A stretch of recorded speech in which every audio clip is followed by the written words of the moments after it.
الحمد لله نحمده ونستعينه ونستغفره ونؤمن به ونتوكل عليه ونعوذ بالله من شرور أنفسنا ومن سيئات أعمالنا.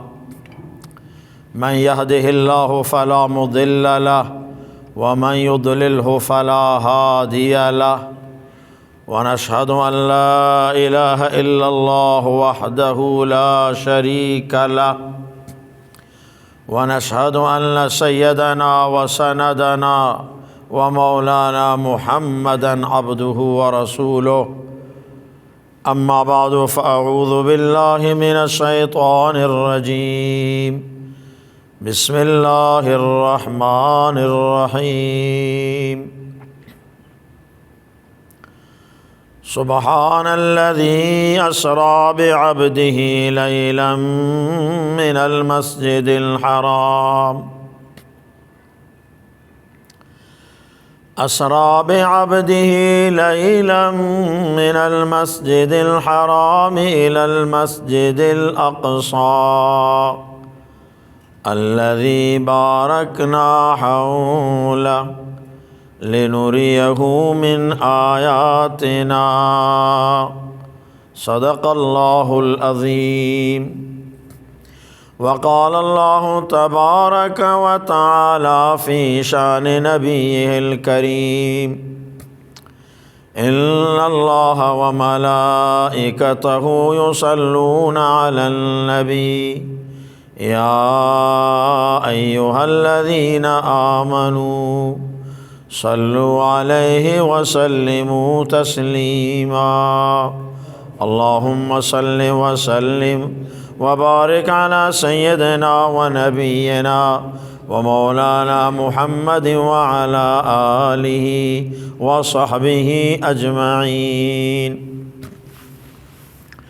سروران عزیز و حضار گرامی، الله تبارک و تعالی بعضی از ماها را بر ماهای دیگر فضیلت عنایت فرموده و بعضی از اماکن را الله تبارک و تعالی بر بعضی از اماکن و جاهای دیگر برتری بخشیده است. عزیزان من، یکی از اماکن متبرک و ارزشمند و مقدس سرزمین شام هست، سرزمین مسجد الاقصی. بعضی از مردم چنین تصور دارند که بلاد شام و سرزمین شام منحصر هست به سوریه. اینطور نیست عزیزان من. لبنان، سوریه، فلسطین و اردن، این تمامی خطه جز بلاد شام هست و سرزمین شام. در زمان قلمروی خلافت اسلامی و در زمان خلافت سیدنا عمر فاروق رضی الله تعالی عنه، تمامی این منطقه شام با وجود تراکمش عزیزان من ارض شام و ارض مقدسه محسوب می شد. این تقسیماتی که اکنون من و شما می بینیم و تقسیماتی که الان وجود دارد، این تقسیمات در زمان آن حضرت صلی الله علیه و سلم و در زمان خلافت اسلامی وجود نداشته است. اردن امروز، سوریه امروز، فلسطین و لبنان امروز همه یک سرزمین و یک ملک و تحت قلمروی اسلامی بودند. این همه سرزمین یک سرزمین بود.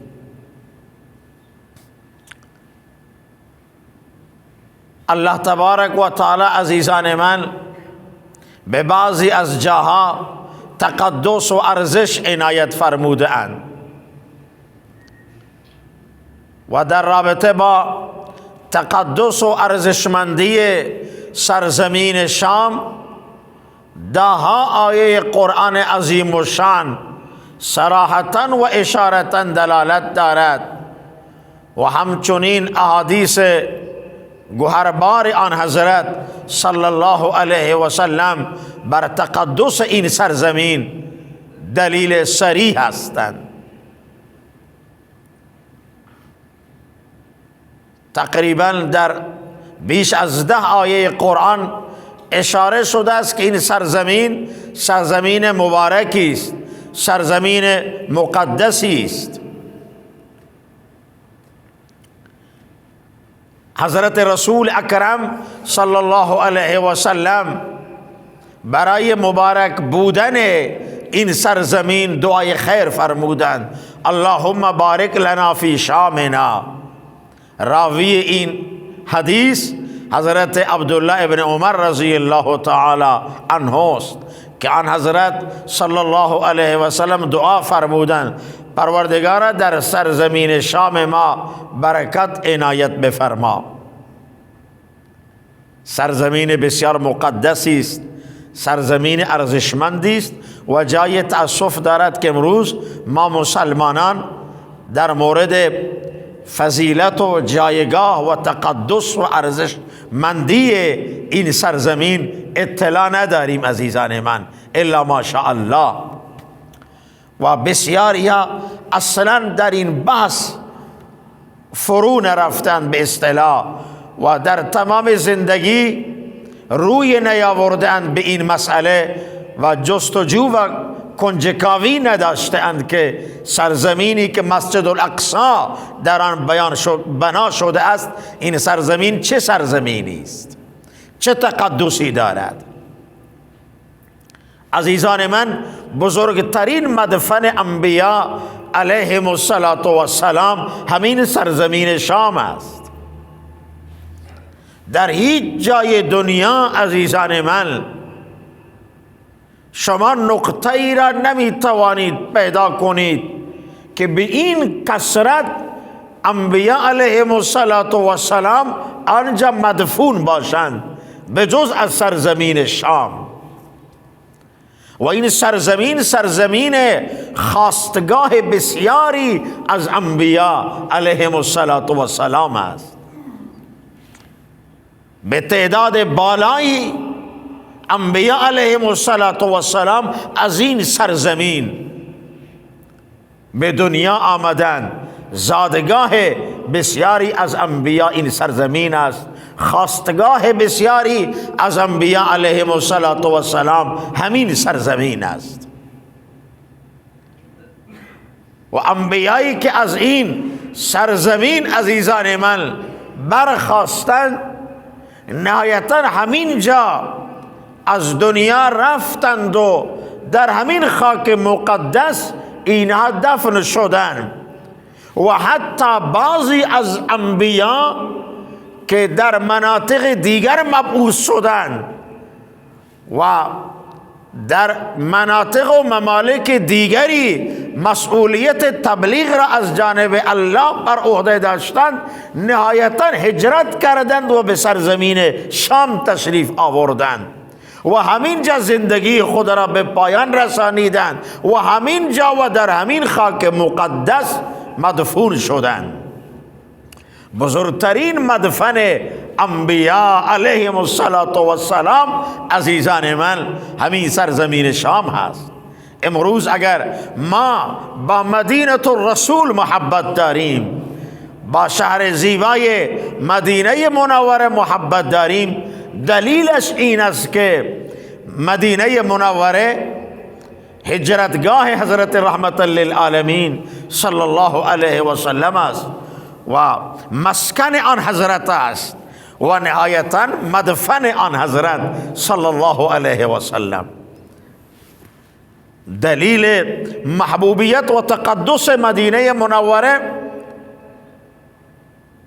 همین نسبتی است که این شهر با آن حضرت صلی الله علیه و سلم دارند وگرنه مدینه قبل از تشریف آوری آن حضرت صلی الله علیه و سلم شهر بیماری ها بود، شهر آفت ها بود، شهر طاعون بود. و این برکت رسالت آن حضرت و برکت هجرت آن حضرت صلی الله علیه و سلم است که شهر مدینه منوره در جهان درخشید. شما دقت بفرمایید، سرزمین شام وقتی که مسکن و مدفن بسیاری از انبیا علیهم السلام است، پس این سرزمین هم تقدس دارد، ارزش دارد. خصوصا عزیزان من این نکته قابل دقت است که سرزمین شام مسکن ابراهیم خلیل علیه السلام است. سبحان الله، هم مسکن حضرت ابراهیم خلیل الله و هم میدان مبارزه حضرت ابراهیم علیه السلام است. عزیزان من، ترک مذهب پدر و مادر کار هر کسی نیست، کار سختی است که انسان مذهب آبایی و اجدادی خودش را، مذهب پدری خودش را رها کند.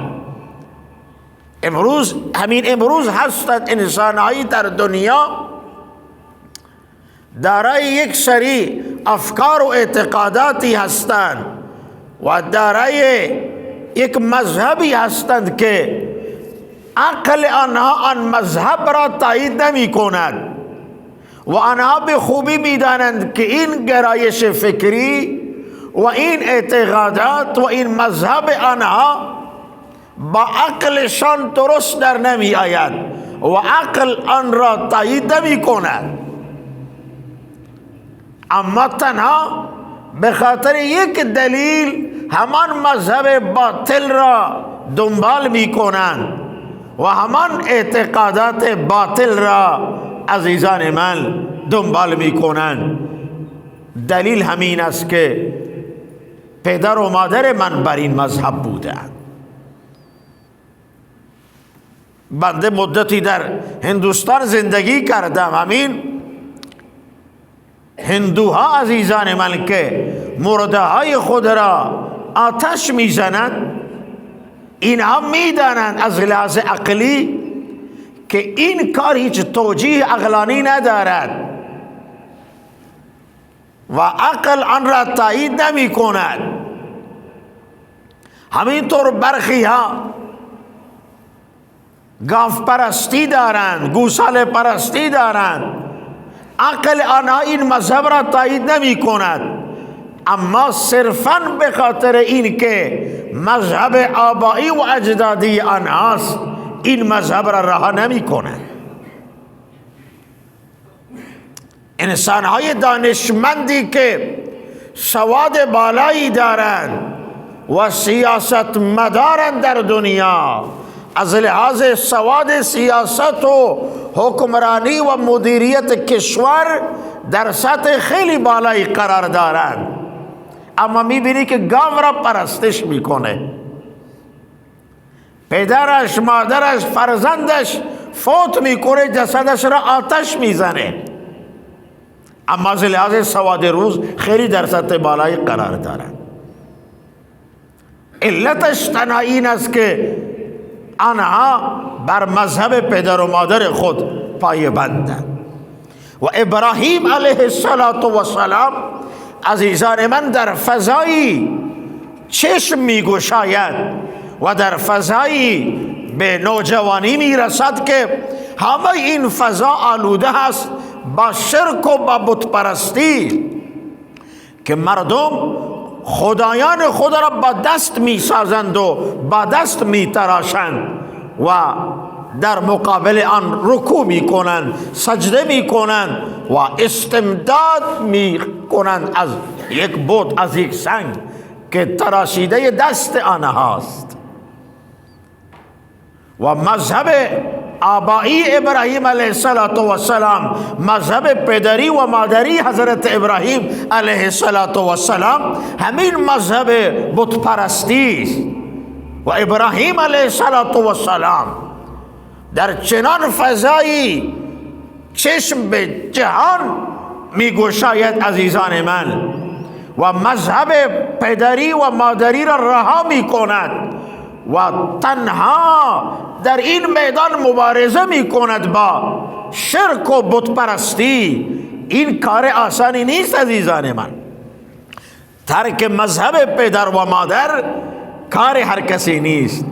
ابراهیم علیه السلام در این سرزمین شام تنهاست و تنها در این میدان مبارزه می کند و تنها پرچم توحید را به دست می گیرد ابراهیم علیه السلام، و صراحتا اعلان می کند لقد کنتم انتم و آباؤکم فی ضلال مبین. این فتوای ابراهیم علیه السلام هست که ای قوم من، ای پدر من، مادر من، ای قوم من، انتم و آباؤکم، شما و پدرانتان فی ضلال مبین، شما در مسیر گمراهی آشکاری قرار دارید. مذهب شما مذهب باطل است، مذهب شما مذهب گمراهی است. این خیلی حرف عزیزان من. و تا جای حضرت ابراهیم علیه السلام مسیر توحید را با جرأت و شهامت و شجاعت ادامه میدهند که ابراهیم علیه السلام را نزدیکترین افرادش در آتش می اندازند، از آتش بیرون می آیند. الله تبارک و تعالی در تلاطم امواج سخت امتحان و آزمایش حضرت ابراهیم علیه السلام را قرار می دهند و ابراهیم علیه السلام با آزمایش های سخت الهی دست و پنجه نرمی کند. الله تعالی دستور می دهند که فرزند نوجوانت را سر ببر. ابراهیم علیه السلام این کار را هم انجام می دهد. وقتی که آماده انجام این کار شد پس کار را انجام داد. همسرت را و این کودک را تنها اینجا بگذار، در این دیار غربت و تنهایی، در این دیار خشک و بی آب و بی گیاه، و دستور میداد که مسیر هجرت را پیش بگیر. این ابراهیم عزیزان من از این سرزمین است. این قسمتی از عراق هم شامل سرزمین شام است عزیزان من. این سرزمین سرزمین ارزشمندی است و محل سکونت و خاستگاه حضرت ابراهیم خلیل علیه السلام است. و در روایات می آید که حضرت موسی علیه السلام زمانی که به این سرزمین رسیدن دعا کردند پروردگارا من موسی را در این سرزمین موت بده که من در این سرزمین از دنیا بروم و در همین سرزمین دفن بشوم. چنان سرزمین ارزشمندی است همین سرزمین سوریه، لبنان، اردن، فلسطین و قسمتی از عراق عزیزان من. و سبحان الله سروران عزیز، یک ویژگی که الله تبارک و تعالی و امتیازی که پروردگار به این سرزمین شام داده، هیچ سرزمینی این امتیاز را نتوانسته به دست بیاورد، نتوانسته کسب کند. امتیاز بزرگی که هیچ نقطه روی زمین این افتخار را ندارد و این ویژگی را کسب نکرده.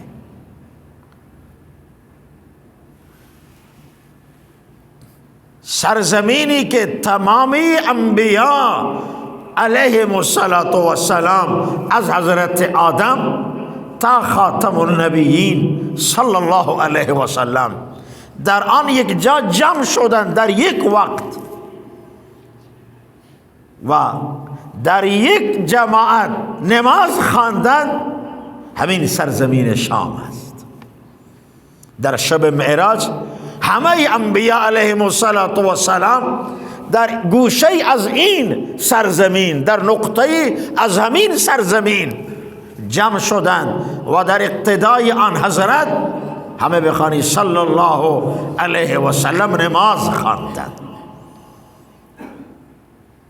این امتیاز بسیار ارزشمند و بالایی است که الله تبارک و تعالی به این سرزمین عطا فرمودند. انشاءالله جلوتر بنده مطالبی عرض میکنم، آنگاه من و شما متوجه خواهیم شد که این سرزمین چقدر ارزش دارد از دیدگاه رب العالمین و الله تعالی چه تقدسی به این سرزمین عطا فرموده. و این را عرض بکنم کسانی که بر این سرزمین ظلم کردند و این سرزمین را شکنجهگاه قرار دادند برای بندگان خدا، آنها چقدر در نگاه الهی منفورند. کسانی که در این سرزمین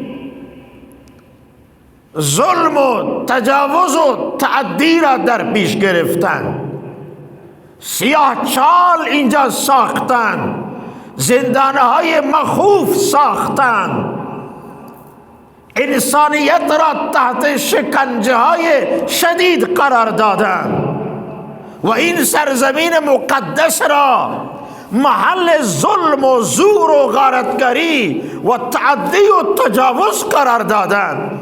آنها چقدر در نگاه الله منفورند. انشاءالله بنده عرض خواهم کرد، اگر امروز توفیق پیدا نکردم آینده. چرا باید قبر پدر اسد بشار اینجا به آتش کشیده بشود؟ مسلمان راضی نیست که حتی قبر یک کافر را آتش بزند. اما امروز یک کسی بپرسد از اینها چرا شما کاری کردید و چرا شما راهی را رفتید که مردم قبر پدر شما را آتش بزنند؟ چرا آخر؟ این خودش یک بحث جداگانه است.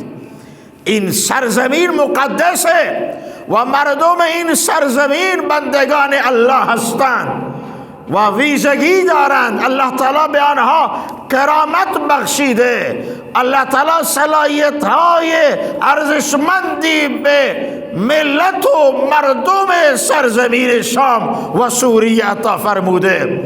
شما حکمرانان باید برای این مردم خدمت گذاری می کردید، این مردم را در آغوش می گرفتید، انتقادات این مردم را گوش می کردید و شما خود را وقف می کردید برای خدمت گذاری به این ملت و این مردم. شما باید قدم این مردم را بر دیده خود می گذاشتید، نه اینکه شما انسانیت را این جزیره زمین خفه کنید و چنان مظالمی را بر این مردم شما اجرا بدارید. وقتی که از زندان بیرون شدن نام خود را فراموش کردن، نمیداند که نامش چیست، نام پدر و مادرش چیست، اهل کجاست، نمیداند که موبایل چیست و هنوز در اعتقاد و علم آنها صدام زنده است. چرا شما انسانیت را 30 سال 40 سال اینجا در سیاه چاله ها و در شکنجهگاه های مخوف و خطرناک در زیر زمین محبوس کردید؟ چرا انسانیت را زیر پا گذاشتید؟ این شایسته مردم با ایمان شام نیست. سروران عزیز، ظلم کردند کسانی که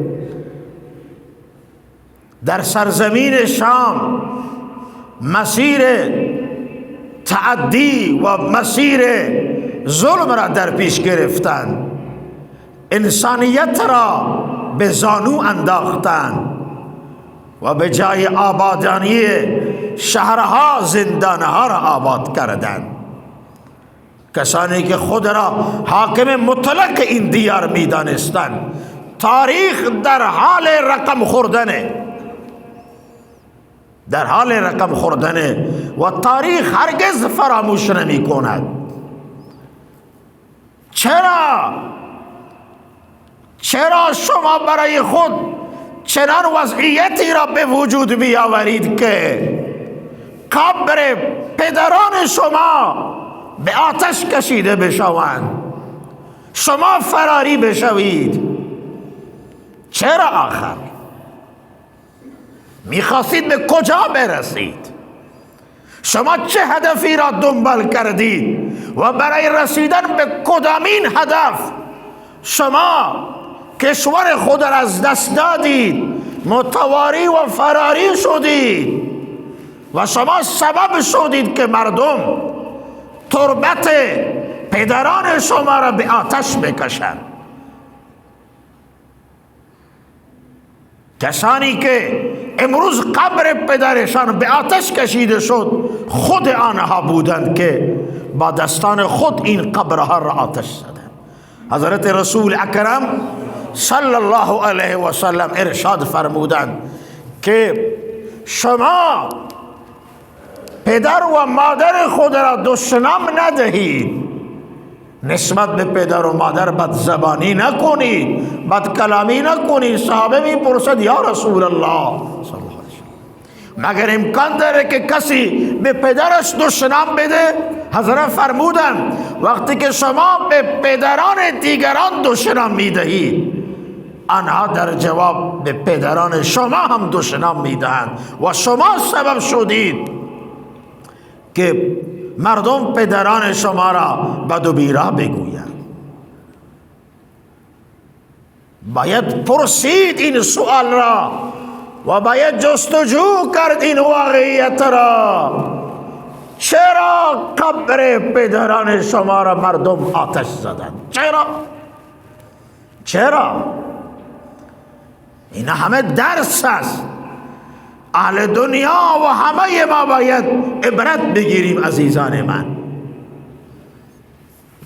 این سرزمین چنان سرزمین ارزشمندی است عزیزان من که حضرت رسول اکرم صلی الله علیه و سلم فرمودند فتنه دجال همه دنیا را فرا میگیرد مگر ورود دجال در 4 نقطه دنیا ممنوع است.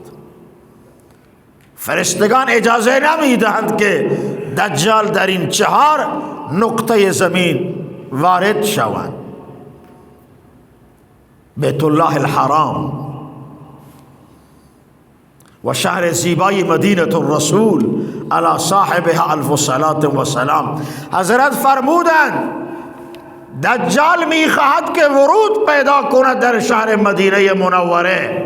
الله تبارک و تعالی فرشتگان را دستور میدهند که تمامی راههای ورودی شهر مدینه منوره را مسدود کنند و آنجا ملائکت الله می ایستند عزیزان من در ورودی های شهر مدینه منوره و دجال نمی تواند وارد این شهر مبارک بشود و همینطور دجال نمی تواند که قدم بگذارد در حرم مسجد الاقصی که در سرزمین شام واقع است.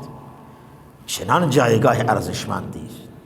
و همینطور دجال نمیتواند ورود پیدا کند به مقام کوه طور.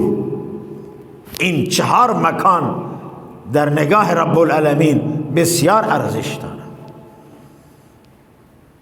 به خاطر حفظ صندلی و کرسی مستبدانه خود آمدید و خون ریختی در این سرزمین مقدس و ارزشمند که صندلی شما اینجا پابرجا بماند.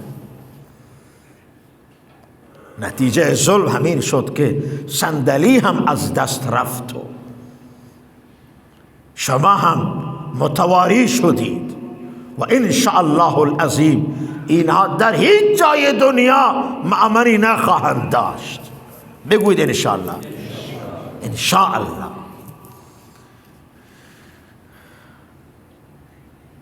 گرچه بشار برای خودش جاهای امنی به گمان خودش در کشورهای دیگر ساخته، اما انشاءالله چشمهای او خواب شیرین نخواهند دید. انشاءالله جای امنی برای خود نخواهد داشت. این عزیزان من، حکومت با کفر کنار میاد. اگر یک حاکم کافر باشه اما عدالت را رعایت کند، امکان داره حکومت او بماند تا مدتی. حکومت با کفر کنار میآید و بسیاری از حاکمان کافر در دنیا قرنه ها حکومت کردند، حکومت داشتند، اما حکومت با ظلم کنار نمیاد. یک حکومت چند سبایی است، حکومت با ظلم کنار نمیاد. حالا کسی از بشار بپرسد که جریان این زندان ها، جریان این شکنجه ها، جریان این خون ریختن ها، جریان این اعدام ها، جریان این تحقیر کشتار چیست؟ الان داره پرده برداری میشه. ظالمان بدانند این ابر همیشه جلوی خورشید نخواهد ایستاد. ظالمان بدانند آن روز فرا خواهد رسید که از ظلمهای پشت پرده اینها الله متعال پرده برداری خواهد کرد. کاش بشار اسد میدانست حکومتی که پشتوانه او ظلم و زور است، حکومتی که پشتوانه او تفنگ و تسلیحات نظامی است، حکومتی که پشتوانه او اعدام و شکنجه است، حکومتی که پشتوانه او ظلم و استبداد است، او برکنده خواهد شد. کاش بشار این را میدانست. کاش که قبل از این مسیر زندگی را عوض می کرد. عزیزان من، عرض بنده این بود که این سرزمین مبارکی است، محل نزول حضرت مسیح علیه السلام اینجاست. آن حضرت صلی الله علیه و سلم فرمودند که حضرت عیسی علیه السلام بر میناره شرقی مسجد جامع دمشق نزول می فرمایند. ملائکت الله حضرت عیسی علیه السلام را از آسمان ها می آورند و حضرت بر میناره شرقی مسجد جامع دمشق فرود می آیند و اینجا نردبان نصب میشه و حضرت عیسی علیه السلام از پله های اون نردبان پایین تشریف می آورند. چه سرزمین مقدس و ارزشمندی است. حضرت عیسی علیه السلام در مقام لد در همین سرزمین شام دجال را عزیزان من به قتل می رسانند. و گوش فرا بدهید به این حدیث، سبحان الله، حدیث بسیار ارزشمندی که آن حضرت صلی الله علیه و سلم ارشاد فرمودند که خوشخبری باد برای اهل شام، اهل شام خوشخبر باشند. صحابه میپرسند چرا یا رسول الله صلی الله علیه وسلم؟ حضرت فرمودند چون ملائکت الله بال و پر گسترانیدند بر این دیار. سبحان الله. یک سبحان الله باشه وجه. ملائکت الله بال و پر گسترانیدند بر فضای این سرزمین شام. سبحان الله. وجود ملائکه وجود رحمت است. وقتی که ملائکت الله بر فضای چنین سرزمینی بال و پر می گسترانند، آن سرزمین مشمول الطاف و رحمتهای الهی است. گویا که این سرزمین را رحمت الهی در آغوش گرفته. عزیزان من، بسیار سرزمین مبارکی است. و صحابی می فرماید که حضرت فرمودند ارض المحشر والمنشر، صحرای محشر اینجا برپا می شود. قیامت در همین دنیا عزیزان من برپا میشه. فکر نکنیم که قیامت در جای دیگر، نه. الله تبارک و تعالی شران برکت عنایت می فرمایند در همین سرزمین سوریه، لبنان، اردن، فلسطین، عراق، این زمین اینقدر وسعت پیدا می کند که از حضرت آدم علیه السلام گرفته تا آخرین انسان و همه جنات در روز قیامت در همین سرزمین جمع می شود. محشر جای دیگر نیست، محل قیامت در جای دیگر نیست، همین سرزمین شام، همین سرزمین شام که بشارها خون ریختند، ظلم کردند، زندان مخوف ساختند و انسانیت را تحت شکنجه قرار دادند. محشر در همین سرزمین برگزار می شود. میز عدل الهی در همین سرزمین عزیزان من نصب می شود.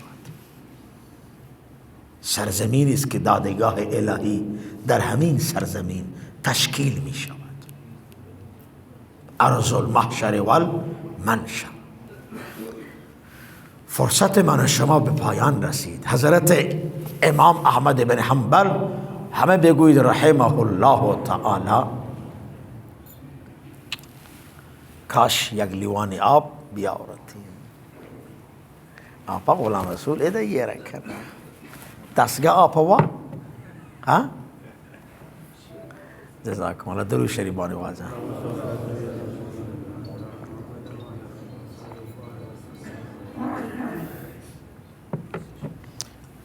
با گوش دل این حدیث را بشنوید عزیزان من. حضرت ابو درداء رضی الله تعالی عنه می فرمایند که آن حضرت صلی الله علیه و سلم فرمودند الا، الا یعنی آگاه باشید، هوشیار باشید، نکته مهمی را بیان خواهم کرد. الا یعنی این. الا حرف تنبیه است در زبان عربی. تنبیه یعنی آگاه ساختن. الا و ان الایمان حین تقع الفتن بالشام، آنگاه که همه دنیا را فتنه و فساد در بر میگیرد، دنیا در زیر آتش فتنه ها قرار میگیرد و همه دنیا محل فتنه و فساد قرار میگیرد، ایمان را در سرزمین شام جستجو کنید. الله اکبر. ایمان در سرزمین شام میماند. و حضرت توصیه فرمودند در زمان فتنه ها و بیدینی شما هجرت کنید به سمت سرزمین شام.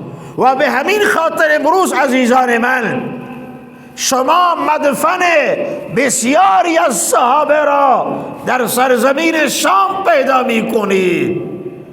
صحابه ای که در مدینه منوره به دنیا آمدند، در مکه مکرمه به دنیا آمدند، صحابه ای که اهل جزیره العرب بودند، امروز قبور آنها در سرزمین شام پیدا می شود. چرا بسیاری از انبیاء علیهم السلام آخر العمر همه هجوم آوردند در زمان خودشان به سرزمین شام؟ این محل ایمان است. محل ایمان است. در زمان فتنه ها ایمان را اینجا می توانیم پیدا کنیم. و یکی از بزرگان و اساتید هند می فرمودند که من آثار ایمان را در سرزمین شام دیدم، اخلاق علمای سرزمین شام، اخلاق تاجران سرزمین شام و اون ایمان و حلال خوری و ساده زیستی مردم ساده و بی سواد و کشاورز روستایی سرزمین شام را دیدم. واقعتاً به این نتیجه رسیدم که حضرت محمد رسول الله صلی الله علیه و سلم صاحب کلام صدق بودند، صاحب زبان راستی بودند. عزیزان من، امروز هم شهامت و شجاعت را شما در مردم شام میبینید، ایمان و غیرت را در سینه مردم شام میبینید، شهامت را، شجاعت را، غیرت ایمانی را، حمیت ایمانی را، اخلاق ایمانی را، دارای چهره‌های منور، دارای پیشانی‌های نورانی و دارای دل‌های قوی و محکم. همین اسماعیل حنیه عزیزان من حافظ قرآن بود. اسماعیل حنیه بزرگ مرد سرزمین شام حافظ قرآن بود و در شبهای رمضان خودش بر مصلی می ایستاد و قرآن ختم می کرد در نماز تراویح. این سرزمین نور و ایمان است. و حضرت ابو حواله عزیزان من، حضرت ابو حواله ازدی یک گفتگوی نسبتا طولانی داشتند با حضرت رسول اکرم، همه بخوانی صلی الله علیه و سلم. در پایان این گفتگو و این جلسه حضرت دست گذاشتند بر سر حضرت ابو حواله ازدی و فرمودند هرگاه شما دیدید که خلافت در سرزمین شام تشکیل شد، خلافت اسلامی، پس بدانید که فتنه ها و آزمایش ها و مصائب سختی برای اهل دنیا رخ خواهد داد و بدانید که شما به نزدیک قیامت رسیدید. بعضی از بزرگان ما می فرمایند همین سیستم مدیریتی که حماس در غزه تشکیل داده بود و انشاءالله انسانهای مخلصی که آنجا برای نفاذ قانون شریعت سعی و تلاش داشتند، بعضی از بزرگان ما می‌فرمایند این همان خلافتی است که حضرت رسول اکرم صلی الله علیه و سلم از آن خبر دادند امت را. این همان خلافت است. یکی از دانشمندان معاصر می‌فرمایند همین سیستم مدیریتی که در غزه تشکیل شده، می‌فرمایند که من اعتقاد دارم این همان خلافتی است که حضرت رسول اکرم صلی الله علیه و سلم از آن امت را خبر دادند. و حضرت فرمودند زمانی که این خلافت اونجا تشکیل شد، قیامت چنان با شما نزدیک می شود آنگونه که دست من با شما نزدیک است. حضرت دست را گذاشتند بر سر حضرت ابو حواله ازدی و فرمودند نگاه کنید که دست من چطور نزدیک با سر شما متصل هست. آنگاه شما همین مقدار با قیامت نزدیک هستی و قیامت نزدیک. عزیزان من، قیامت نزدیک. نیازی نیست که من و شما در انتظار قیامت بنشینیم. علما می فرماند که 99% تقریبا 98 تا 99% اون علامت هایی که حضرت رسول اکرم صلی الله علیه و سلم برای قرب قیامت و نزدیکی قیامت بیان فرمودند محقق شده. همین علامت های بزرگ باقی ماندن: نزول حضرت عیسی علیه السلام، تشریف آوری حضرت مهدی رضی الله تعالی عنه و طلوع خورشید از مغرب. همین علامت کبرا باقی ماندن دیگه. 98% همه علامت ها عزیزان من محقق شدن و من شما در آستانه قیامت قرار داریم. و بنده از اینجا عرض می کنم به عنوان یک طلبه، از این تریبون کوچک عرض می کنم، کسانی که چشم دوختند به سرزمین شام،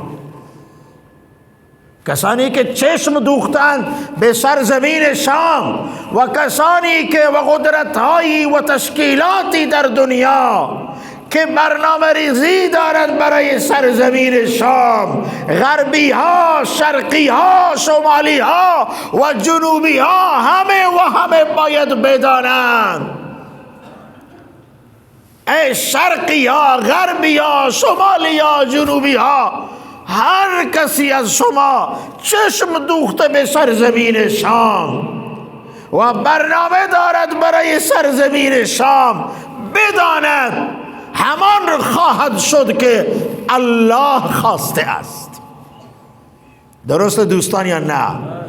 و تمام آنچه را که حضرت رسول اکرم صلی الله علیه و سلم در مورد تحولات این سرزمین بیان فرمودند، مو به مو اتفاق خواهد افتاد.